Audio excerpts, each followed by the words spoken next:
ഇന്ത്യയുടെ ഏറ്റവും പുതിയ ഭൗമ നിരീക്ഷണ ഉപഗ്രഹമായ EOS-08 വിക്ഷേപിക്കാനുള്ള തയ്യാറെടുപ്പിലാണ് ശ്രീഹരിക്കോട്ടയിലാണ് ഇപ്പോൾ നടന്നുകൊണ്ടിരിക്കുന്നത്. തത്സമയ ദൃശ്യങ്ങളാണ് കാണുന്നത്.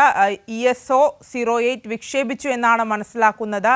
ദുരന്ത നിരീക്ഷണം, പാരിസ്ഥിതിക നിരീക്ഷണം തുടങ്ങിയവയ്ക്ക് ഉപകരിക്കുന്ന ഉപഗ്രഹത്തിന് 1 വർഷമാണ് ദൗത്യ കാലാവധി. 175.5 കിലോഗ്രാം ഭാരമുള്ള ഉപഗ്രഹത്തെ 475 കിലോമീറ്റർ ഉയരമുള്ള ഭ്രമണപഥത്തിലാകും എത്തിക്കുക.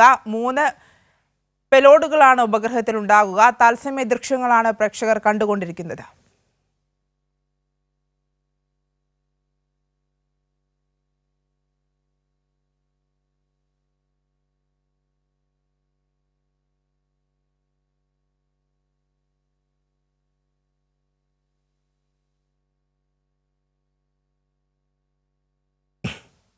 ഇന്ത്യയുടെ ഏറ്റവും പുതിയ ഭൗമ നിരീക്ഷണ ഉപഗ്രഹമായ EOS-03 വിക്ഷേപിച്ചിരിക്കുന്നു. ശ്രീഹരിക്കോട്ടയിൽ അല്പസമയം മുമ്പാണ് വിക്ഷേപണം നടന്നത്. ദുരന്ത നിരീക്ഷണം, അതുപോലെ തന്നെ പാരിസ്ഥിതിക നിരീക്ഷണം തുടങ്ങിയവയ്ക്ക് ഉപകരിക്കുന്ന ഉപഗ്രഹത്തിന് 1 വർഷമാണ് ദൗത്യ കാലാവധി.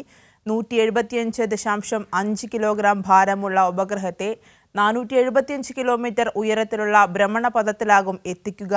3 പെലോഡുകളാണ് ഉപഗ്രഹത്തിൽ ഉണ്ടാകുക. ശ്രീഹരിക്കോട്ടയിൽ നിന്നുള്ള തത്സമയ ദൃശ്യങ്ങളാണ് പ്രേക്ഷകർ കണ്ടുകൊണ്ടിരിക്കുന്നത്.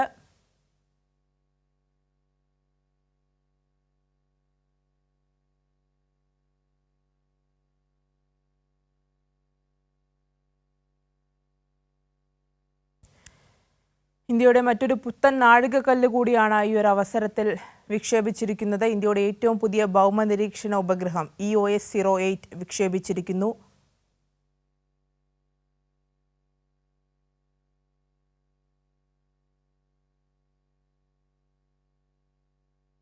गई है, जैसे कि यान घने वातावरण से बाहर जा चुका है, तो इसे यान से पृथक कर दिया गया है. सभी तंत्र सामान्य रूप से कार्य कर रहे हैं. वर्तमान में द्वितीय चरण SSLV का प्रज्वलनरत है. Around 200 kilometers altitude. Shah, Trivandrum and Port Blair stations have currently the visibility of the flight path. यह चरण लगभग 109 सेकंड तक प्रज्वलित रहकर शांत हो जाएगा. फिर इसे यान से पृथक कर दिया जाएगा.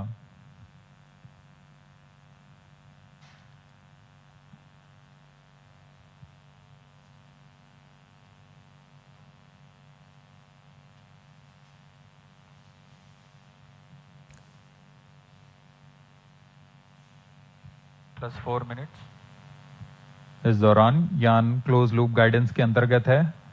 इसका अर्थ है वह अपने संवेदक से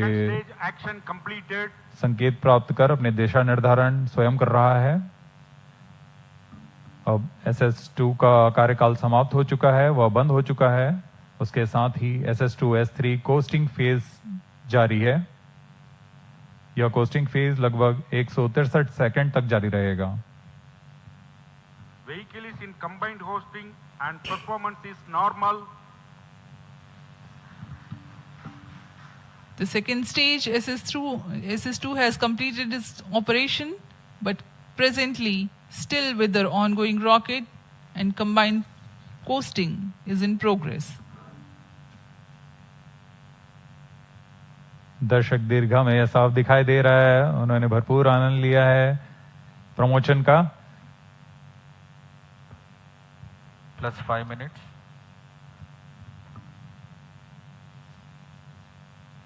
SS2 SS3 का कोस्टिंग फेज जारी है.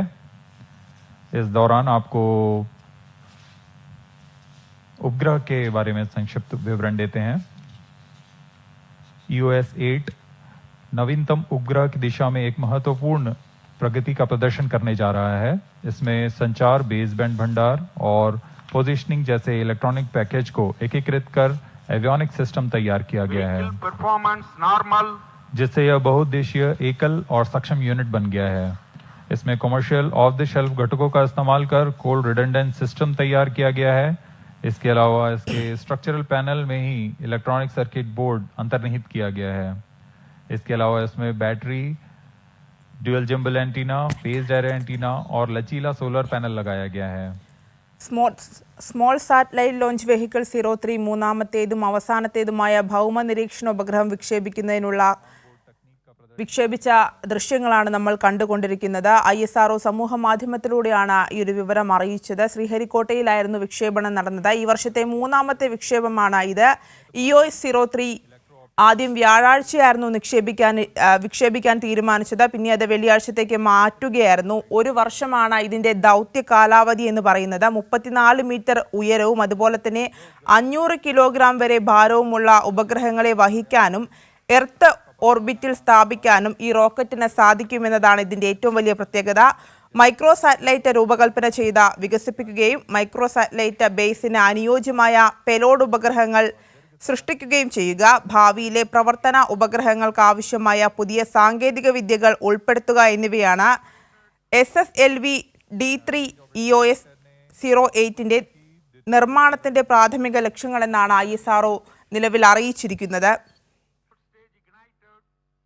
EOS-08 വിക്ഷേപണത്തിലൂടെ ISROയുടെ വാണിജ്യ വിഭാഗമായ ന്യൂ സ്പേസ് ഇന്ത്യ ലിമിറ്റഡ് ഇത്തരം വാഹനങ്ങൾ ഉപയോഗിച്ച് വാണിജ്യ നിക്ഷേപങ്ങൾ നടത്താൻ ഇതിലൂടെ സാധിക്കുമെന്നതും ഇതിൻ്റെ ഒരു പ്രത്യേകതയാണ്.